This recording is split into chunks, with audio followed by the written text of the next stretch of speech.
Welcome to Mindfulness Skills Training Lesson 4. In this lesson, we're going to explore the power of questions. We will discuss the difference between conscious questions and unconscious or autopilot questions.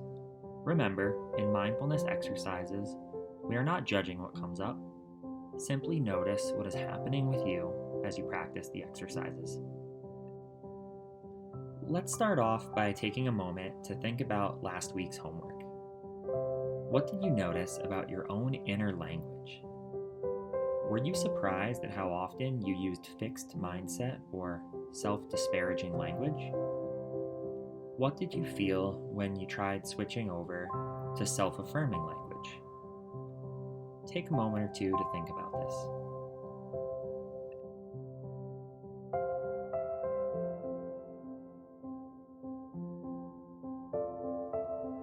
Now for today's topic, questions. The questions we ask ourselves are powerful because they often bypass the conscious part of our brain and go directly into our subconscious supercomputer. The subconscious does not judge or evaluate questions, it only responds and answers. Whatever is asked, our subconscious will search for the answer. Just like when we type a question into a search engine, it will find pages and pages of answers. All the answers come from our own experiences in our memory bank, whether it's a past memory or a projected expectation. Questions and answers can be powerful and help give us a lot of clarity and understanding. However, most of the time, our questions and memories are based on our own perceptions of a snapshot in time that doesn't take into account the whole big picture. We make an assumption and a belief about that snapshot, which is often a limiting or unhealthy belief. Let's go through an example. A 5-year-old falls and gets hurt. They go running to their parent for comfort and hear, "You're fine," or "Suck it up," or "Don't cry." Their subconscious takes a snapshot of that memory and made an association and a belief that my emotions don't matter, or my pain doesn't matter.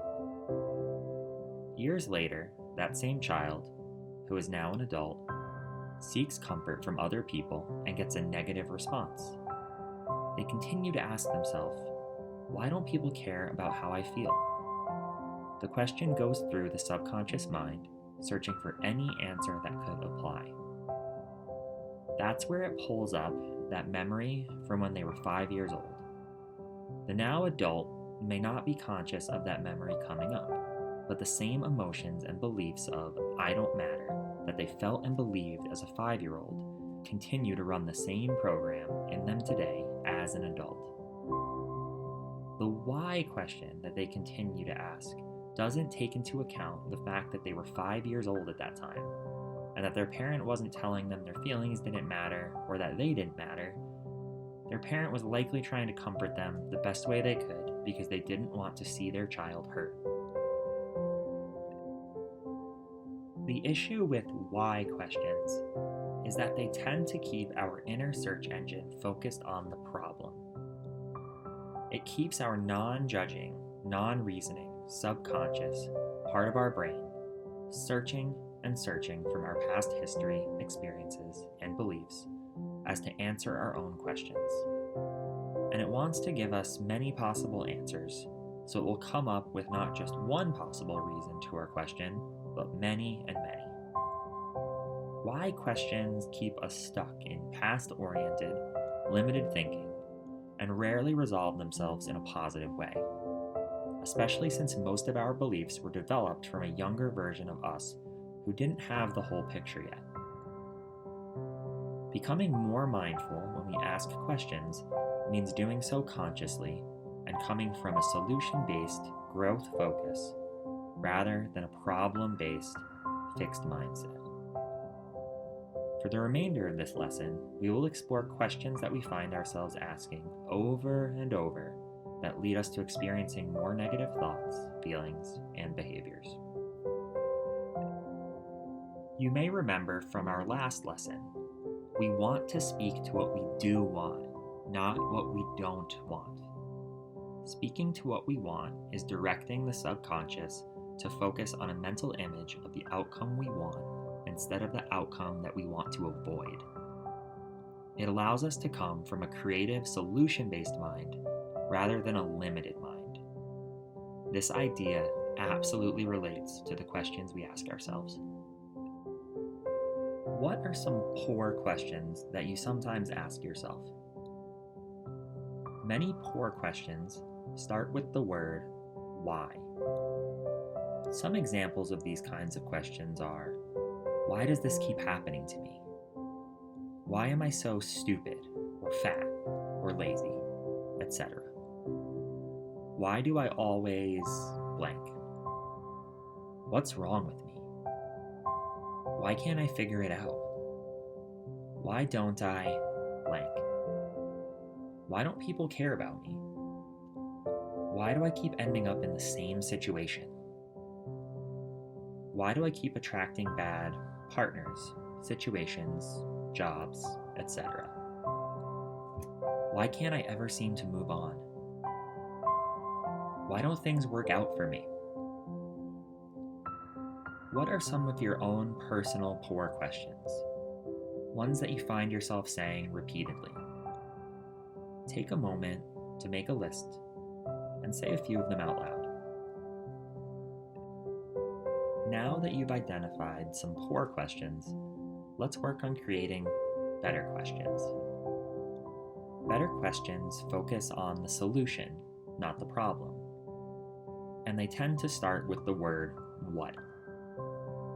Here are some examples. What can I do to change blank? What can I think, say, or do instead that will get me a better result? What's going well right now? What's great about this right now? What can I learn from this? How can I enjoy this even more? What can I do to appreciate this moment? What's the next best thought to think? What's a better way to approach this? How can I make myself more present in this moment? What am I really choosing in this moment? Is it what I want to choose? How can I respond rather than react? How can I appreciate my life, body, experiences even more? What would help me trust myself more? What am I doing well? What can I improve? What's the next step I need to take? Am I choosing love or fear in this moment? Which do I want to choose? Is this my problem to fix or someone else's? Is this thought really mine, or is this something I think people want me to believe?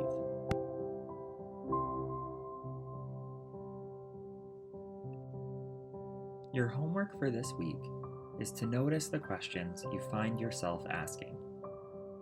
If you find yourself asking a why question, take a deep breath and choose a different question. Notice if changing the question to a solution-based focus or a what question helps you to get a better answer and a better experience.